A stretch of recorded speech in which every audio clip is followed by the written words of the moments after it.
today I'm going to show you how to get the most out of your microneedling without spending any extra money, not a single dime extra. So in the process of that, I'm going to answer some of my biggest questions. What speed should I be using? Does going at a higher speed mean a deeper depth? Do I put my serums on before or after I microneedle? Can I reuse my microneedling cartridges or should I just toss them? This is not a video about a new device. This is not a video about a serum. This is about what you do, but doing it better. So let's start with the big one because I get asked this question the most, right? What speed should I use and does speed make the needles go deeper? This is something I do hear repeated often. And I think part of it is that a lot of the literature on the Dr. Pen being put out by third-party companies has associated speed with needle depth. That doesn't match the actual physics, right? You know how we love our science on this channel. So here's your answer. No, higher speed does not make your needles go deeper. Your depth is set by your depth dial. That's the only thing that sets depth. So if you've been cranking your speed up thinking, oh, it's gonna make my needles go deeper, you can let that go. Okay, you are not making your needles go in to your skin any deeper. So what does speed actually do? Let's talk about it. Speed controls how cleanly and how consistently the needle goes in and how many channels you create as you glide across your skin. That is what the speed determines. It is about smoothness and coverage, not depth. Step one is pretty simple, right? You're gonna pick a steady, moderate speed and focus on a smooth, even glide. That gives you far more results than chasing some magic number you saw in a comment section on a video. Bear in mind when you're matching your speed, you need to match it to your depth. For shallow light passes, you can go a lot quicker. So if you're doing lower depths like cosmetic needling or 0.5, right, you can have some control but still move a little bit quicker. So at deeper settings, the needles have way more tissue to go all the way through and move to the top. And so slowing that down, slowing your speed down a little bit actually helps those needles get fully in and out before you move through. So you do need to slow that speed down just a little bit and then nicely glide across the face. And guys, if you are doing it nice and consistently,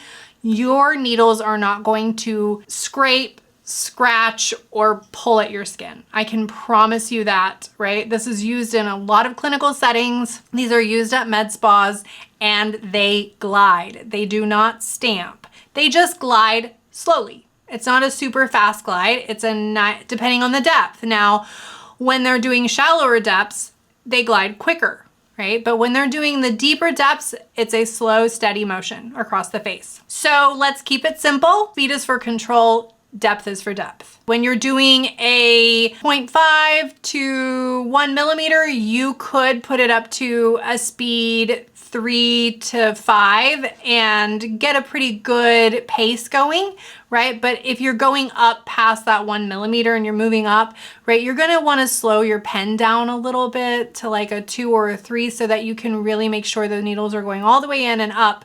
Now they're happening really, really fast. So keep that in mind. You could probably set your pen to about a 2 to 4 and you're doing pretty good. So there you are. I answered the speed question. It's not complicated, pretty easy. The second tip I'm going to give you is the simplest thing in the world, and yet it's one of the most powerful, right? And that is to hold your skin taut as you are needling. So remember when I was telling you about the roller and the stretching and the bending of the skin? If you watch my other video, I talk in depth about why I don't use a roller, because there is something called skin bending or skin displacement.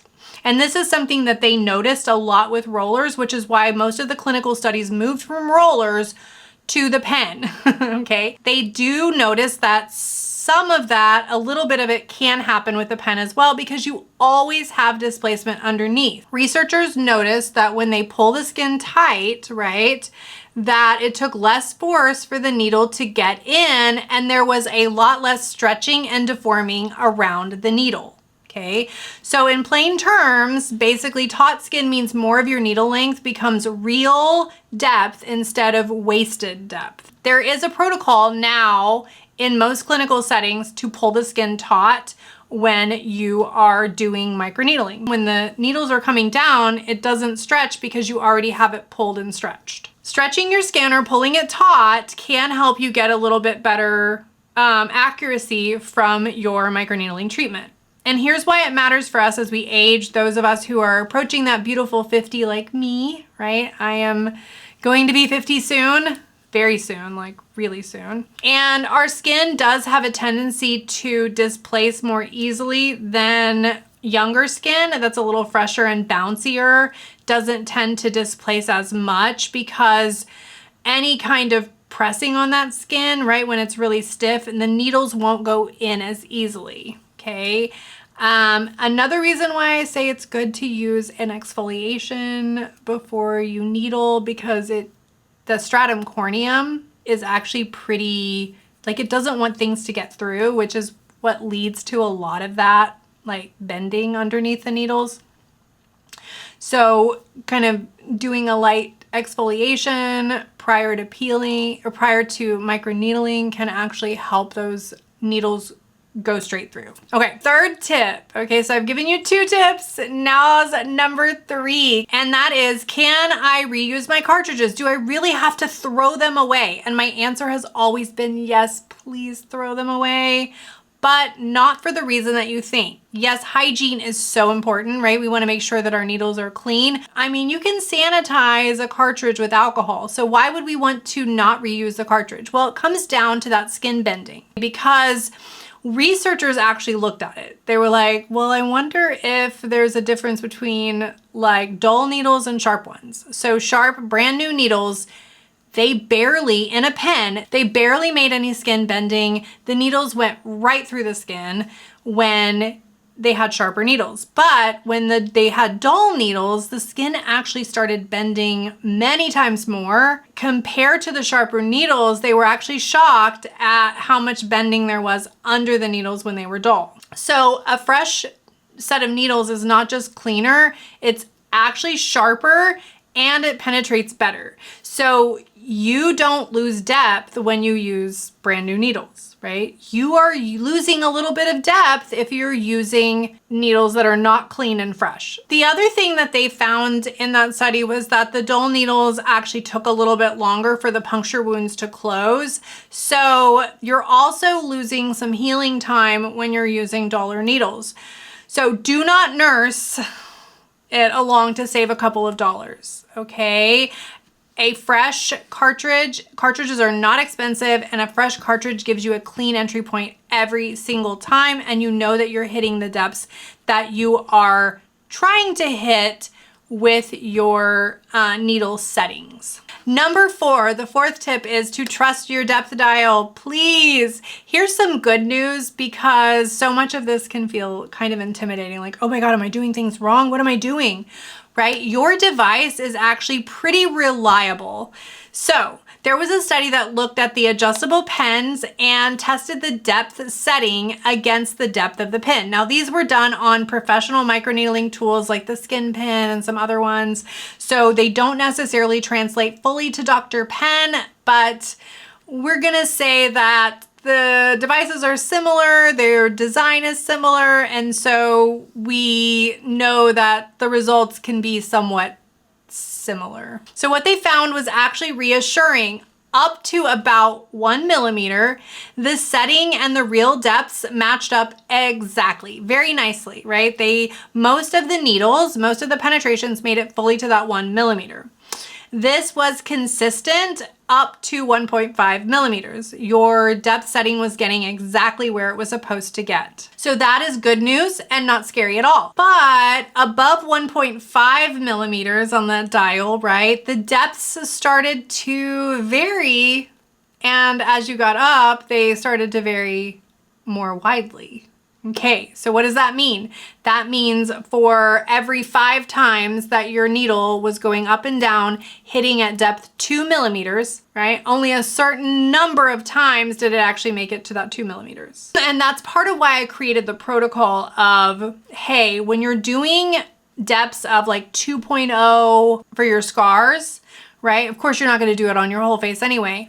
you will want to stamp. Don't just put the pen on there and, set the setting to 2 millimeters and then let it, kind of do it. Like, really, I would stamp it above that 1.5 millimeter, because anything above that, right, that pen might not be going all the way down for every single time. But trust that anything up to 1.5, you're golden, right? So that's good. So you can set your depth concentrations at home in the range that you need to get collagen induction without worrying about whether your needle depths are not going down as deep as they should, because they are.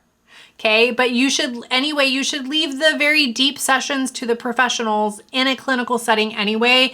Any deeper than 1.5, unless you're zapping, because I totally believe, like, I zapped over here. Oh my God, you guys, I had the worst scars and they are so much. And I zap these at like 2 millimeters. So that's okay, right? It's okay to do that, but I stamp it. I don't let the motor do the action. Does that make sense? I hope that makes sense, because that's really important. That's a good tip, right? Set your dial and trust your dial. The 5th tip I'm gonna give you is serum before or after. I get this question a lot because there are people who only stamp, like they do not want to glide, they're afraid to glide. That's okay if you're afraid, I get it. Not everybody has the steadiest hand. Not everybody really trusts that they're not getting like scrapes and stuff like that. They don't want their skin to scrape. I get it, I understand. And especially with rolling, right? When you're rolling, you're not gonna put the serum on before, you're gonna wanna put it on after. I know when I cosmetically needle, because I still roll, I still cosmetically needle, I know that I can't put it on before, because if I put it on before, then I'm going to get my roller isn't gonna work very well. It's gonna kind of slide on my skin, and so I don't want that. So you have to roll on dry skin, right? But I'm gonna give you a tip that's gonna change all of that, okay? So should you put your serums on before or after? What about both?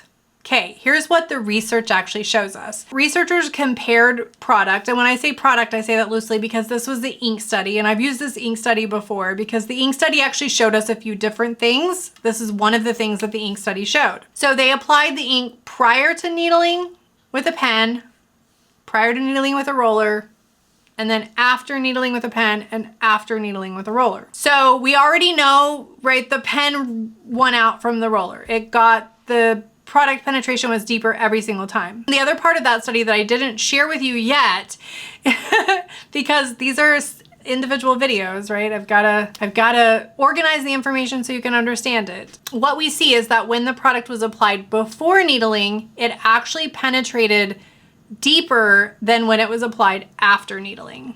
So that is your simple rule, right? Lead with serum. I say do it before and after, because another study showed that when you apply occlusive products, like an occlusive barrier over your skin, that it does help the channels stay open for just a little bit longer. And that little bit length of time gives your products another chance to penetrate a little bit deeper. So that is good. So that is why we follow that protocol where we put our occlusive barriers on top of our skin afterward.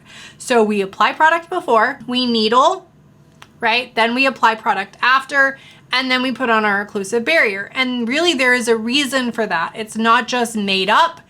It's not just a protocol that they're like, oh, we should add that. This is all based on the science, right? The science shows us that when we place the serum on before we needle, that it actually helps the needles penetrate that serum deeper into the dermis. So you get it deeper down into that reticular dermis. The second thing is applying the product afterwards and immediately following with an occlusive barrier like the CeraVe Healing Lotion.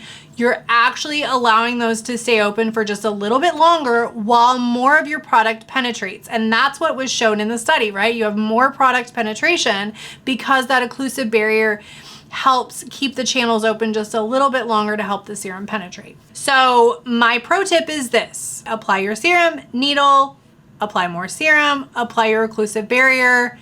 Do that within a space of time of about 20, 30 minutes, keeping those channels open for just a little bit longer so the body can start healing and it can start delivering that serum deeper. So there you have it, 5 tips, and none of them cost you a single cent, but you're gonna get so much more out of your microneedling sessions with this. So stay tuned, like, subscribe, and if you found this helpful, share. And I'll see you next time on Glow Up with Shelley.